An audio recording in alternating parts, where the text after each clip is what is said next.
It's good. Like, really good. Definitely worth the hype. So I just beat Metroid Dread for the first time today, and as promised in my Samus Returns video, I wanted to make a very quick, informal, first impression sort of thing on this game while it's still fresh in my mind.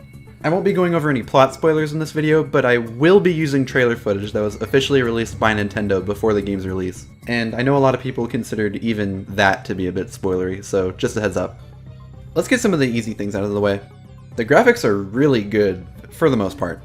I really like Samus's new design, and I also get a kick out of all these little, barely noticeable animations that she has. When she gets to a tunnel that she can't fit into without the morph ball, you can actually see her lean into it and rest her arm against the wall. The environments also look stunning. A lot of the early footage they released kinda made it seem like this game would all take place in these artificial, sterile environments that all look the same, but I can confirm that most of the footage came from the game's first area, so no worries, there's a ton of visual variety here throughout the game. But with this game being on the Switch, that graphical fidelity does come at a price. The vast majority of the time, like literally 99% of the time, the game reaches its target of 60 FPS, but I did notice like 2 or 3 times where the frame rate would dip and chug for a few moments. I'm not trying to be a graphics whore here because it really wasn't too big of a deal, except a couple times there were some particularly intense fights that made me miss a few inputs and had me restart, which was kind of annoying. The lava also kind of looks like red Kool-Aid more than anything, but I do like the way that Samus's armor looks when she's fully submerged in it. The music is okay. It's very atmospheric and it all fits each area pretty well. I didn't dislike any of the songs here, but there just wasn't anything really that catchy or memorable, save for maybe Cataris, the second area.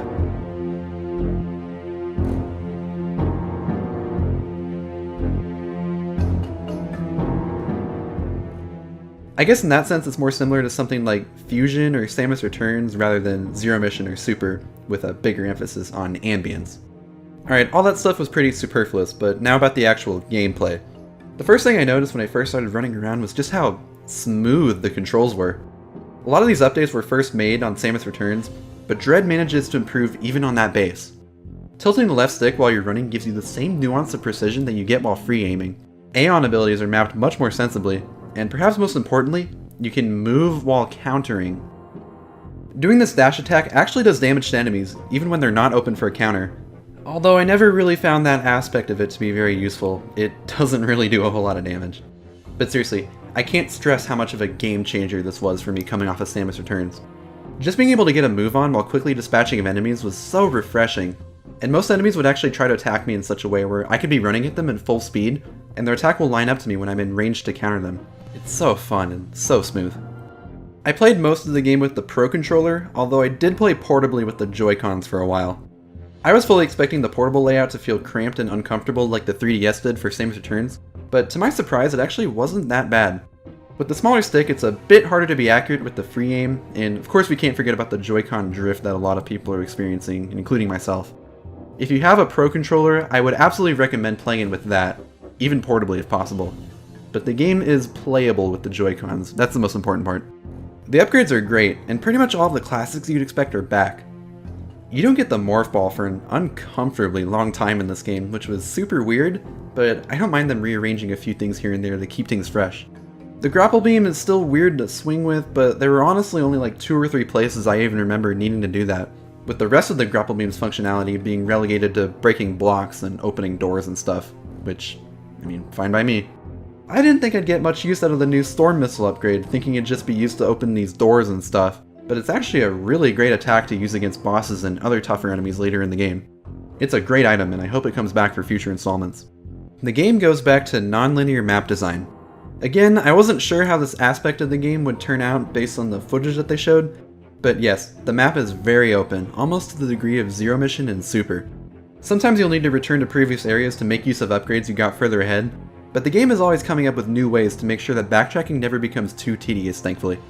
I commented in my Metroid 1 video that many well-designed Metroidvanias will actually trap the player in a small area at certain points to not overwhelm them with too many options, and this game does that many times, so I was never stuck or lost for too long at a time, despite how convoluted the map was. I don't know if I'd say the game itself is non-linear, because as far as I can tell, you are required to get every single main upgrade to beat the game, and I'm not 100% sure if you can do any of that out of order. I know that people have been discovering a few sequence breaks here and there, but I guess only time will tell how open-ended this game is as we discover more and more crazy skips. Adam, the computer from Fusion, is back in this game, and there are certain points where you'll link up to him and he'll give you a quick briefing about what's going on in the area, but he doesn't tell you where you need to go. That's on you to figure out. Hell, he barely even tells you what you're looking for most of the time. It's great. And you can even skip past everything he says, too. On a similar note, there are points where the game will jump to a cutscene, and you can even skip those, too. Just incredible. This will dramatically increase replayability, and that's my biggest issue with Fusion, solved easily right there in this game. Which makes it all the more glaring when they don't let you skip past the 2-minute long opening cutscene. So close to being perfect in this regard, but hell, maybe we'll get an update to change that if we're lucky. Now, with this game having an open-ended world, you might think that it'd be a bit easier, to account for all the different routes you can take at once. And no, this game is absolutely brutal. And I wouldn't have it any other way. I love tough Metroid games. I don't think any of the standard enemies should ever give you too much trouble, but the Emmy, man, they are relentless. They are very good at tracking you down. And I don't know if I'd say I was ever scared by them, but being in the Emmy zones is incredibly stressful. Dare I say, dreadful? Oh, brother, this guy stinks! And then there are the boss fights. I probably died to nearly every boss in the game at least twice, and learning their tells is more important than it's ever been. The only thing I'm not really a fan of for these fights is that a lot of them boil down to these quick time events with the melee counter in order to end the fight, or to move on to the next phase. If you miss the counter, from what I can tell the fight just keeps going on until it gives you another chance to do the quick time event. I feel that the melee counter works best as another tool in your arsenal of abilities, but here it's the centerpiece of nearly every fight, which I don't know if I'm really a fan of. I enjoy the fights as a whole, but I wish you didn't have to do the QTEs to end them. Don't even get me started on the final boss. I was stuck there for at least 45 minutes. It's probably just because it was my first time playing, but holy shit, it was getting damn near Samus Return's Fusion mode tough at some points. I'm very curious to see what the returning hard mode looks like. Oh, and you can't forget some of these optional item puzzles. The speed booster was given a ton of extra utility and flexibility in this game, being able to combo it with wall jumps and the new slide move. And these item puzzles will put all of those techniques to the test.